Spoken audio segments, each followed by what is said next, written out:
Hürmetli kitap anlıqçılar, huzurunlarda Jallat Xenim namlıq tarihi romanının davamı. 4. Ostona. Әттігәлік құбылға шыққан Sultan Yolvazxan Şahnişinға salamға кәген орда әркаларының арсыда. Әркани дөләт Mirza Babaqbeg'dən başqa yana bir qancha əmirlərinin yoxluğunu görüb əcəbləndi. Bir qancha əmirlər salamğa kelməpdiğu? Sordi Yolvazxan qapqını türüb. Xan alilərə məlum boğay, dedi divandagi oldiga chiqib, xonga tavazzu bilan salom berib. 3 gün avval Erkani dövlət Mirza Babaqbeg janoblari betap bo'lib qolganligi uchun ordaga kelinmaydiganligi to'g'risida ma'lumot yo'llabdi ekan.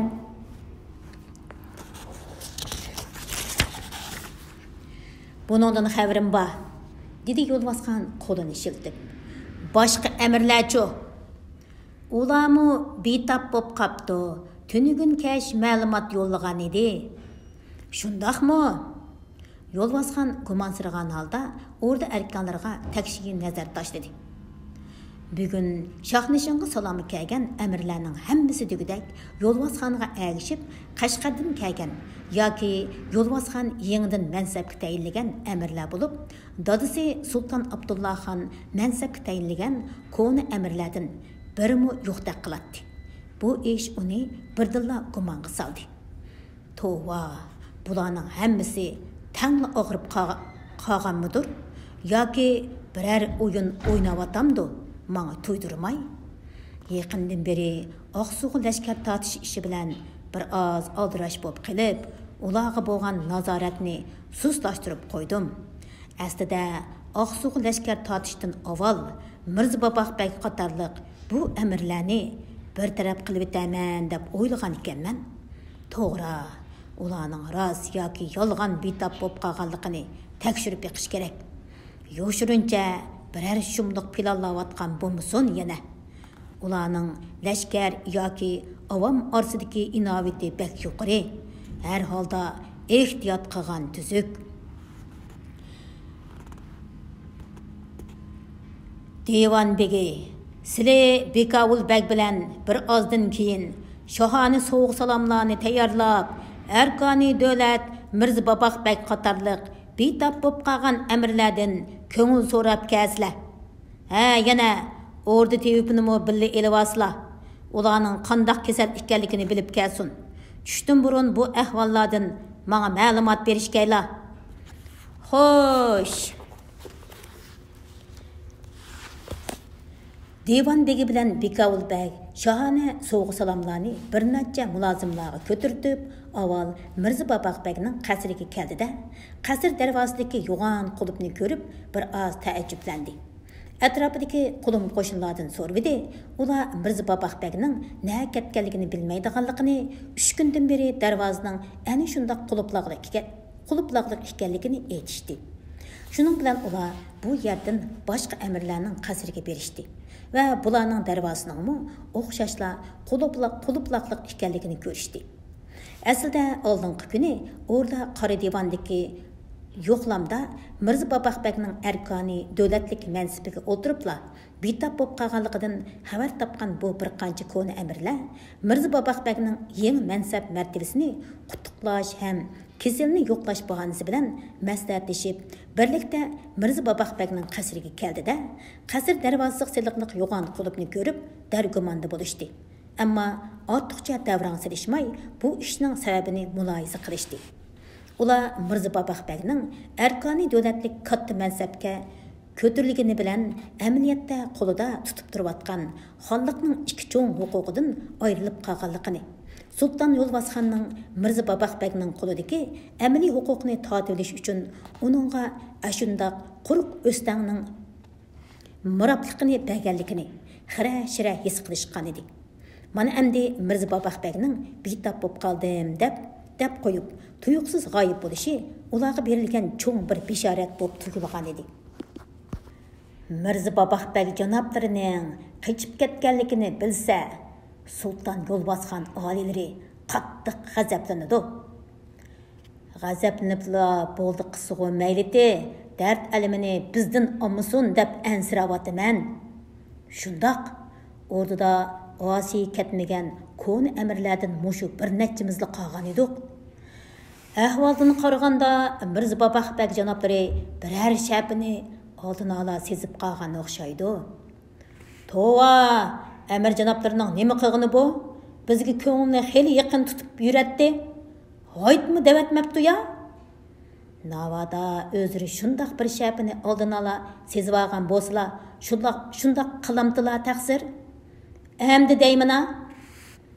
Mirza Babaqbək canablardan artıqca rəncib yürməyli. Sultan Yolbasxanның şunluqıdan qorqub bizlə əməz, bütkül Ostana xalqi bir-biriga işenməs boldi. Maqul, mənmi bolsa, hər qaysiriga işengen bolay. Əmdi biz qandaq qılımız? Mirza Babaqbəkning qochqanlıqı oshkorlansala, ən avval bizdək yıqılırının kalısı ketiş çoxum. Ölümümüzni kütüb turamdıq, yoki birər amalını qılamdıq. Əlbəttə, bizmi qaçımızda təqsir. Qaçanlıqqa bugün keçdila. Əmiz gepimiz gep. Artıqca laqılıqlarını anmaylı. Bo'lmasa xufiya paylaqchilarning diqqatini qo'zg'ab qo'yamiz. Qasr saroy, mol mulklarimiz yo'l bosqanga qolsin. Bizga jinimiz omon qolsin bo'ldi. Bola chaqalarni-chu. Ularni albatta olamiz. Nega borimiz taqsirlarim? Shunimi deyishib olayli? Aqsuga Şahzade İsmailxon olilarining qishig'i borayli. Bilsam bilmasam Mirza Babaqbək janoblarimi shu yoqqa ketdi ehtimalim. Әмісә, ләвзіміз шындақ болсын. Бүгін кәш Ostana қуықлары тақылыштың бұрын. Чан мұғдәк ясынып, жабдынып шәһәрден чықайлы.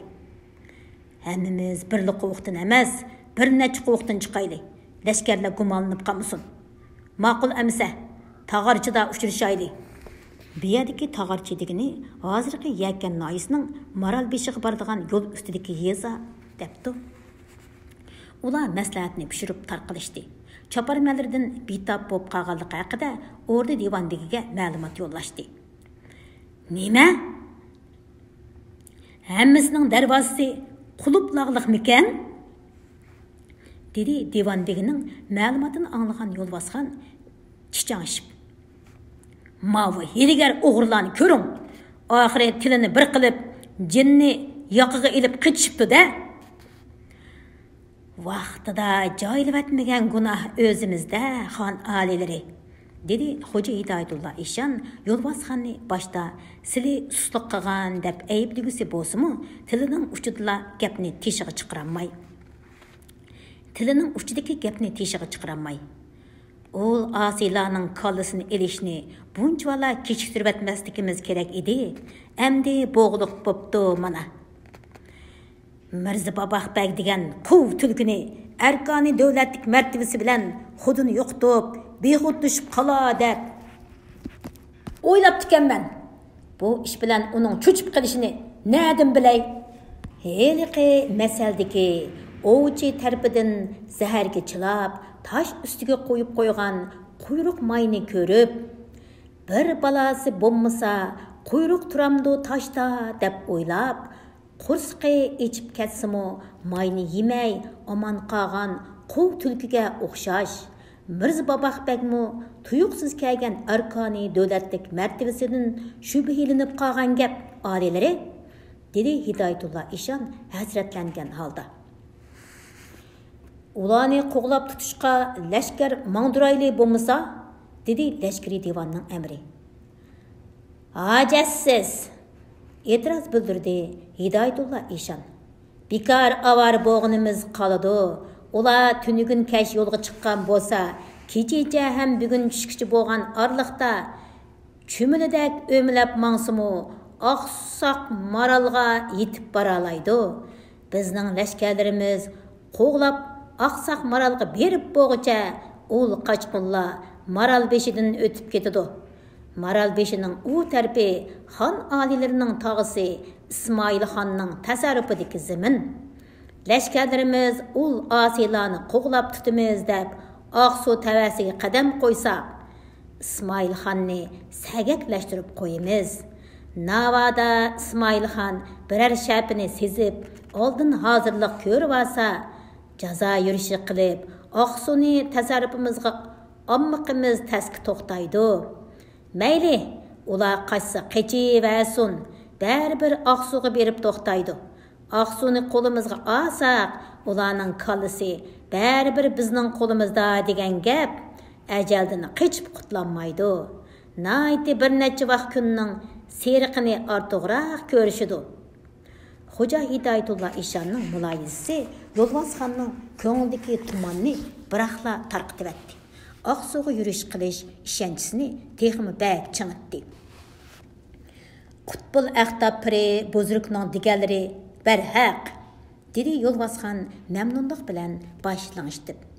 Undaqda aytsalarchu, ey donishmand pirim, Aqsuga qachon lashkar tatsak bo'lur? Kechiktirishga bo'lmaydi, dedi Hidoyatullo Eshon.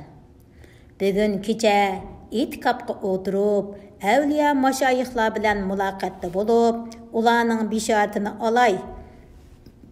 Ondan darhol farmon tushirgaylar, xon oliylari, lashkarlar atidli yo'lga chiqqay. Bo'ladi, lashkari yurishga atid otlanayli, ammo ostonni kimga topshirsak bo'lur? Dedi Yo'lbosxon o'ylangan holda. Yoki bo'lmasa, hazratlari lashkari yurishning riyozatini tortib yurmay, ostoniga o'zlari posibon bo'lib turamlar ya. Yo'lbosxonning bu taklifi Hidoyatullo Eshonga yog'dak yoqqan bo'lsa-mu, ammo Aqsuga qochib berib olgan ashaddiy dushmani Maxtumzoda Xo'ja Abdulla Eshonni o'z qo'li bilan tutib, kollasini o'z xanjiri bilan tendin judo qilish vasvasasi ostonda qilish orzusidan g'olib keldi. U Xo'ja Abdulla Eshonning Aqsudan qochib ketib, Saidiya zaminida Sulki Isoqiya targ'iboti bilan shug'ullanib, o'ziga bosh og'riqi tepib berishidan xavfsiraydi. U bu qitim Aqsuda Maxtumzoda Xo'ja Abdulla Eshonni o'z qo'li bilan o'ldirib, Isoqiya sulkini yer yuzidan pak-pakiz supurib tashlashni niyat qilgan edi. Bu mushaqqatlik lashkari yurish riyozatini o'zlariga o'ngcha tashlab berib, o'zim ostoniga xotirjam o'tirib, rahat ko'rishga qandaqmo yuzim chidasin, ey qiblagohim, dedi Hidoyatullo Eshon asli muddaosini yoshirib, yog'lama tilini ishqa silib. Har na ko'rsam, oliylari bilan tang ko'rishni niyat qilganman. Ostonning o'rinbosar amri Xo'ja Sarvoz ishonchlik sadoqatman muritimdir. Ostonni shu kishiga topshirsak xotirjam bo'lurmiz. Pir ustoz Hidoyatullo Eshonning ostondagi rohatlik turmushidan voz kechib, bu mushaqqatlik lashkari yurishda o'ziga hamroh bo'lishga niyat bog'liqligidan ta'sirlanib, Sulton Yo'lbosxonning ko'zlariga liqqid yosh keldi. Shu daqiqada u dadisi Sulton Abdullaxonni eslayotdi. Dadisi navrilarini o'z qo'li bilan o'ldirib, o'g'lining yuragini dog'lab, ko'zlaridan nadomat yoshlarini oqqizgan bo'lsa, buni shafqatlik Eshon pir uning jarohatlangan yuragiga malham bo'lib, o'sha shafqatsiz dadisidan chora mehribonligi, kuyimchanligi bilan ta'sirlantirib, ko'zdan hayajon yoshlarini oqqizmoqda edi. Yo'lbosxon o'sha ikki yurak parisining o'ldirilishidagi birdan-bir sababkor, haqiqiy qotil, qon qariz egisining o'zi avliyo deb cho'qinib sizgan sidqidan chiqmay, peshida namoz o'qib yurgan mushu hiligar, 200-michi munofiq va vahshiy jallod Hidoyatullo Eshon ekanligini bilmaydi. Bundaq bo'lishini zinhor xiyoliga keltirmaydi. Bilib qilishimi menga mumkin emas edi. Chunki har qanday suiqasdning izini puxtalik bilan pak-pakiz o'chirib odatlangan Hidoyatullo Eshon bu suiqasdlik fojiaga bevosita qo'l tiqqan, eng ishonchli, eng sadoqatman muxlislari Molla Boqiy bilan Molla Ahmaddan boshqa murid muxlislarini allaqachon ujuqtirib atgan edi. Sulton Abdullaxonda Shahzoda Yo'lbosxonning ikki farzandining qisosi va o'zining shaxsiy o'ch adovati bo'lsa, Xo'ja Hidoyatullo Eshonning ota qisosi bor edi. u aşu yili Qo'sh Gumbazda dadisi Xo'ja Muhammad Yusuf Ishonni Isoqiyatchi Sufi dervishlarning zaharlab o'ldirganligini bilsa-mu, bu o'limning sababkori ayni vaqtda dadisining salimini qabul qilmay, uni Qashqarga qaytib ketishga majburlagan Sulton Abdullah Xon deb qaraydi. Şoňlaşqa u Şahzada Yolbasxanny küşkürtüp, Saidiya taxtini tatib olishga muvaffaq bolgan bolsa-mu, Sultan Abdullah Xonning haj qilish bahanasi bilan Hindistonga chiqib ketib, aman qolganligidan ko'p hasratlendi. Ha deganda Yolbasxanning yurak parasini tatilab, yuragidagi dadisiga bo'lgan o'shmanlik o'tining ustiga yog' chechib, sehr afsunlari bilan beshini aylantirib, uni dadisidan qisas edish uchun keyindan qotil avatib o'ldirishga hadab küşkürtdi. İki farzandining hasrat pirog'ida talvaga aylangan Shahzada Yolbasxon Ishonning ostirdan yo'l ko'zishi bilan ikki nafar kollekizarni nurg'un oltin kumush bilan Hindistonga mağdurdi. Ular ketib to'liq 3 oy bo'lganda Sulton Abdullah Xonning kollasini Xurjunga silib akeldi. Dadisining tenidan juda bo'lgan kollasini ko'rib, Yolbasxon birdilla esin topgandek bo'ldi-da, pushaymon qilib faryod chekdi va oltinliq mozoriga dafn qildirdi. Ammo bu fojianing asosliq sababkori Aşu pir buzurki Hidayatullah Ishon ekanligini zinhor xiyoliga keltirmedi. Tehi Hidayatullah Ishonning saxta mehribonlik ko'rsatib bergan tasallilaridan ta'sirlanib ko'ziga yosh oldi. Ishonga bo'lgan hurmat, ixlosi hasilab oshdi. Sultan Yolbasxon bilan Xo'ja Hidayatullah Ishon qaror qilgan kunda 2 tumandan ortiq otliq va piyoda lashkar bilan 1 tumandan ortiq ishqiyachi Sufi lashkarni agashtirib, jazo yurishi qilish uchun Oqsuga qarab dap as bilan yo'lga chiqdi.